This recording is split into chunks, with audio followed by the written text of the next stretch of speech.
Thank you, Adam. We're going to have 25 minutes of questions and answers so you can sort of explore some of these things. It'd be good to sort of have brief questions so that we can get through people. Right at the back there.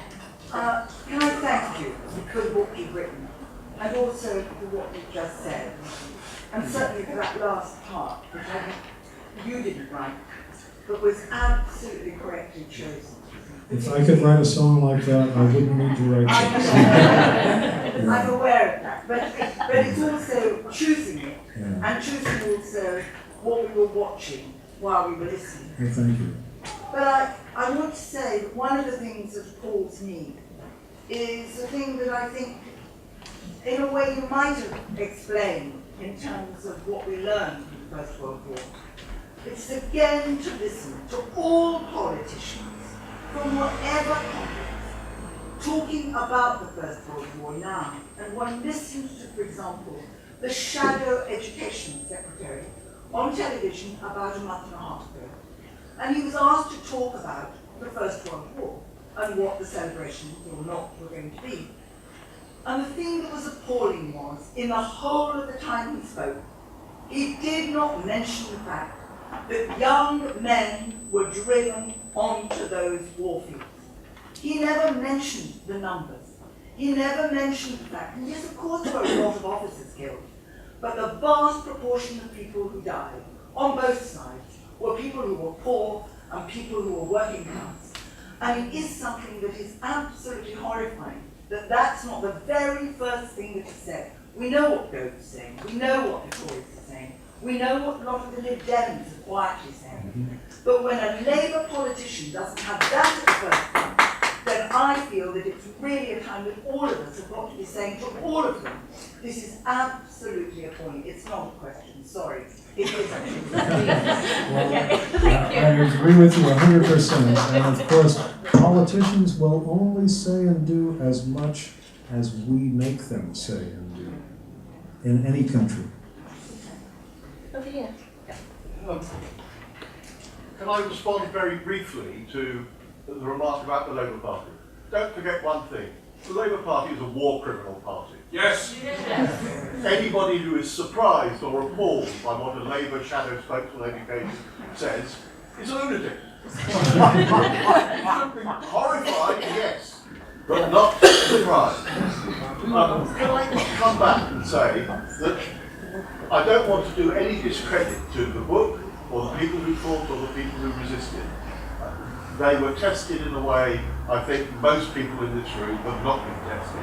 And it's very different. I've known refugees, and I've thought if I was tested half as strongly as they were tested, I wonder if I would have had a fraction of the courage that they showed in resisting what happens. It's very difficult to know what one would do, and nothing I say is intended to do any discredit. But my impression of the war resistors in this country is that they were war abstainers. They refused to commit themselves to the war. Now, in France, revolutionary syndicalists sabotaged the war effort. Now that's different, that's a form of resistance. In the book, and I've said this to the author, a place called Zimmerwald is not mentioned. Zimmerwald, 19 July, I think June 1915, a meeting of revolutionary and non-revolutionary socialists in Switzerland. Britain not represented, I think, I can understand why. Talked about, the Zimmerwald Left Manifesto talked about how do we bring down the empires. And the one country that withdrew from the war was Russia. And how did they do it? They did it because they had a popular revolution. And the Bolsheviks knew that the Tsarist regime had to be destroyed. They were revolutionary defeatists. I agree with you that it's hard to judge, what we would have done in those positions. And for somebody, in Britain or any of the other belligerent countries at that time to go out and start sabotaging factories, I guarantee would have brought, terrible consequences, perhaps the death penalty. Don't forget that in Britain and in Germany, there were, particularly in 1918, hundreds of thousands of workers who went on strike. even in war industries. Now, they were not striking specifically against the war, but they were willing to go on strike, even though in some cases they were actually making munitions. There was a police strike in London in the fall of 1918, and the Prime Minister at that time said, I fear this is the closest that Britain has ever come to revolution, when the actual police go on strike. So things were very close. I mean, I think many of us might have wished that the police had remained on strike, even today. But anyway, that was one response to what you said. Adam, who took that last film? Unfortunately, I can't tell you. It was composed of perhaps half a dozen different clips that I got off a website where, for very little money, if any of you are peace activists who are trying to put together something like this. Incidentally, if you want to use what I've got, just get my email from Emily or Gabriel, email me, and I can send it to you. Or you can, if you have a flash drive, you can take it off this computer here. But there's a website called Critical Past. Not political, but it's got documentary film footage from this period, actually from the whole 20th century, and for a few dollars, a few pounds, you can download a half minute or a minute clip. So I put it together, about half a dozen of these things, and then cut it and edited it together. Right at the back. Right at the back. Far back. Sorry. I meant the... Just mention a lecture that was given by, I've forgotten his name temporarily, he was David Cameron's tutor at Oxford, some people know his name. It was shown over Christmas and New Year several times on BBC Parliament about the July crisis of 1914. And it is just, I thought it was complex, but it was just astonishing how complex it was. And in it he mentions that Babel, the leader of the German Social Democrats, was in league with the Kaiser to vote the German war credits. Lenin blamed Kautsky when he read that the Germans had voted the war credit. He refused to believe the paper. He said it was a forgery, but it wasn't. And Have you got a question? Well, my question is, when I spoke to you at Bath in May 2011, I said, I think we can use the anniversary of the war to achieve world peace by 2019. I think perhaps that's a bit optimistic. So, Adam, can we achieve world peace by 2019? But I'm sure we can do it, but we have to understand the full complexity of this war and the horrors it led to after in order to do that. I do think you can make use of this anniversary. It's a very valuable political organizing opportunity. And in no country more than this one. Germany is not paying much attention to the war. In France, I think it's much more difficult to talk about it because France was invaded and suffered casualties, actually almost double those of Britain. But in this country, there is a strong tradition back then of resistors to the war who I think do need to be remembered and celebrated and examined. And I wish you luck in doing this. I think you've got an organizing opportunity that lasts for the next 4 years. Could I just say a word about motive of some of these resistors? Sorry. Last year I wrote a life of John Morley, and as you know, he was one of the cabinet ministers who resigned from the Ashford cabinet in 1914. But unlike many of the people we've been talking about, he wasn't a pacifist, he wasn't opposed to all war, and indeed he kept his head down because he didn't want to rock the boat, he was an old man and so on. But, I mean, basically he believed it was wrong because he didn't believe that Germany was the threat that it was believed to be. I mean, it's a less glamorous view, if you like, about peace and war, but nevertheless, a lot of the attitudes towards the First World War are conditioned by the Second World War and by the fact it Michael Gove, all the rest of it treats German militarism as something that had to be put down. People forget that it didn't start with Germany at all, it started with Sarajevo. And it's only those last, few days really, with Belgium and so on, it became, and so it's very difficult for people like Morley. He's spoken out against the Boer War in a much more emotional way. He didn't speak in a passive, and there are lots of people like that. It was a very difficult line to take, because it meant, putting it crudely, it meant leaving France to be invaded. And leaving Belgium. Yeah. Now, I'm not saying that whether it's right or not, but it's something that is often forgotten when we talk about people who resisted the war. They weren't all people who resisted all war. They resisted that one. In Morley's case, he believed that Russia was the real threat, and that if Germany was defeated, Russia would be the great thing. But of course, at the end of the First World War, he was wrong, because it took the end of the Second World War. Yeah. I think we need a question. Let me repeat what I think is the gist of what you're saying, so people in the back maybe couldn't hear it. The point was that not all of those who opposed the war did so out of resistance to all wars, but that at the very top of the British establishment, in Lloyd George's cabinet in 1914, there was real division over the war. Several people resigned. This is true because I think we have to remember that in 1914, Britain really had a choice about whether to go to war because it was not invaded. And I think it's partly because of that there was a greater resistance movement here elsewhere. Very hard to organize war resistance in France, for example, when there are millions of German soldiers pouring over the frontier invading your country. But Britain had a choice, and the cabinet actually was quite divided up to the last minute. There were several resignations. There were also, later on in the war, there were a few voices in opposition to continuing it from very high in the establishment.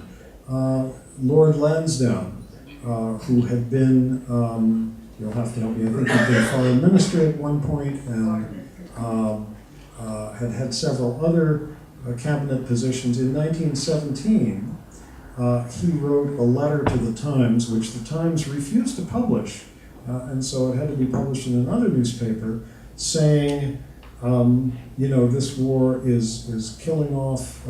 Partly he was a member of the upper classes who was aware that the upper classes were dying disproportionately. And he talked about, the best young men of this country being killed at a high rate and so forth. But he was also wise enough to realize the enormous self-destructiveness of this war. He was ostracized by all his upper-class friends. He was amazed and somewhat disturbed, didn't know quite what to do about it, to find himself greeted as a hero by Bertrand Russell and by socialists and so forth. So there was a little bit of opposition from within the establishment. As far as the question of the motives of the war resistors go, and here I'm talking about the people who actually did go to prison, or the somewhat larger number who applied for conscientious objector status, Britain had an unusual conscientious objector law at that time. At least it's unusual compared to the American one, which I know from personal experience. You could cite either religious or political objections to the war. They wouldn't necessarily be honored. You wouldn't necessarily be granted conscientious objectors. But the interesting thing was that a majority of people, almost all of them Quakers, cited religious objections, and a majority of people cited political objections. And in the prisons, they sang both socialist songs and Christian hymns. Susan. Oh, sorry, yes. I'm interested to know if there are examples in Russia. I know Russia was having its own problems at the time, but are there examples like you've shown us here of British and French and like Rosa Luxemburg. Are there examples of Russians who were anti-war resistors? I'm also interested in, is there an anti-war movement in Russia at the moment along our lines? The question was, what about war resistors in Russia then and today? Russian law was far more draconian than British law.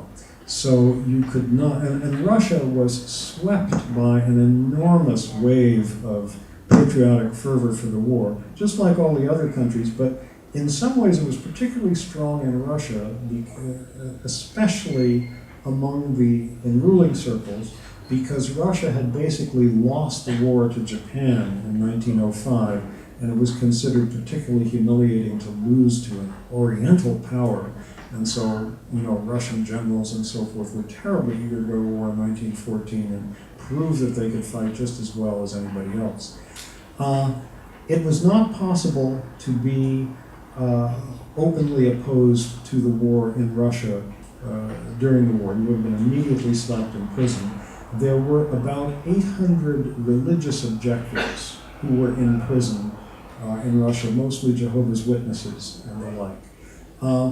There was a different kind of war resistance in Russia, which was that basically, starting in late 1916, what was ultimately estimated as about 1 million Russian soldiers deserted. They simply left the front and walked back to their villages, and there were so many of them that it became an uncontrollable flood. And this is what precipitated first the February Revolution and then the October Revolution.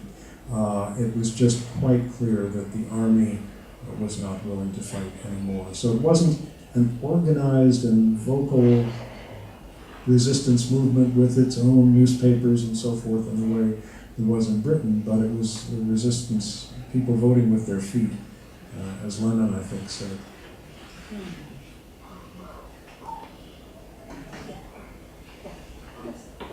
Thank you. So you, and then you are. Yeah, I have you and then. Sorry, short question. I just wondered, what do you think? It's not you.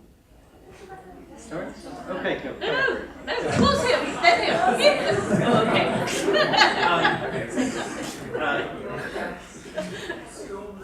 This is why peace activists can never be organised enough. What do you think those of us who are campaigning for peace today can learn from the people who resisted World War I? Good question. What can people campaigning for peace today learn from the World War I resistors? Stick to it. Don't give up your ideas. Be very, very skeptical of anything that politicians say. Watch out for those predictions of quick and easy victory. Watch out for politicians saying, we already have victory. For example, you remember in the year 2003, after the invasion of Iraq, about 6 weeks afterwards, President Bush landed on an aircraft carrier in front of a big banner that said, "Mission accomplished." Well, whatever the mission was, and we're still not sure, it surely has not been accomplished. So I think, watch out for the tendency that all superpowers have, and today that means mostly the United States, to think that a problem can be solved militarily. There's a terrible mess in Syria. Well, if we can just get enough arms to the right people, it'll be solved. That's what a lot of people in the U.S. government thought about Libya, and things are in a terrible tangle there. Iraq is arguably worse off. There's certainly been an enormous amount of bloodshed since the U.S. invasion. So watch out for the Americans. That's another piece of advice.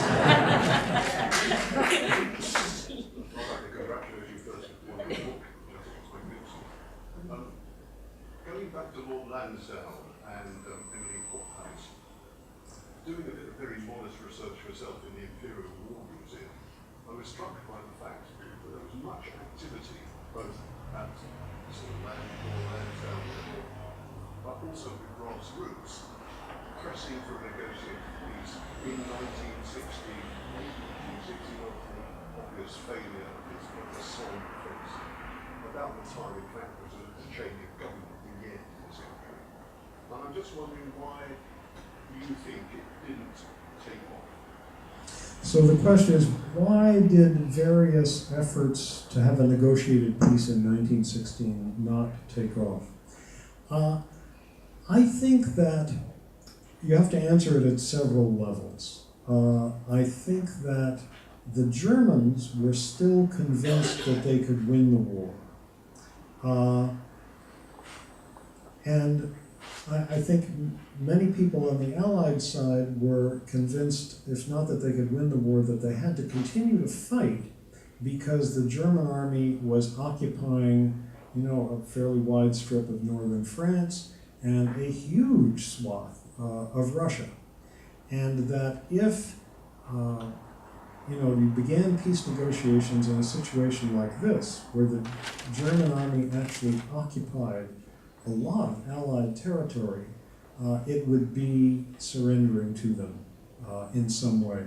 One of the unusual things about this war, very unusual thing, is that the side that lost, Germany and Austria-Hungary, actually had virtually all of its combat troops on its enemy's territory at the end of the war. That almost never happens. You usually lose a war, as in World War II, when the enemy invades you and takes over, and Germany was almost entirely occupied by the Allies by 1945. So that's one thing that made it different, made it difficult to have a negotiated peace. Also, I think one of the things that's true of all wars, and that makes, once one really gets going, makes negotiated peace a difficult thing, is that the survivors, the wounded soldiers who survive, the family members of those who are killed, they want to believe that their sons, their husbands, their fathers did not die in vain. That's a very powerful and understandable human feeling, and I think it makes it important for those of us who have been involved in the peace movement in one way or another, in whatever country, to learn how to talk to survivors of war, to family members of those who've been killed, in a way that, acknowledges that we opposed the war that their family members died in, but that we still respect them. The formative political experience of my life was being part of the opposition to the war in Vietnam in the United States. And this was something that the anti-war movement wrestled with and did not learn to do very well. And I think it's something that all peace activists need to find a way of doing.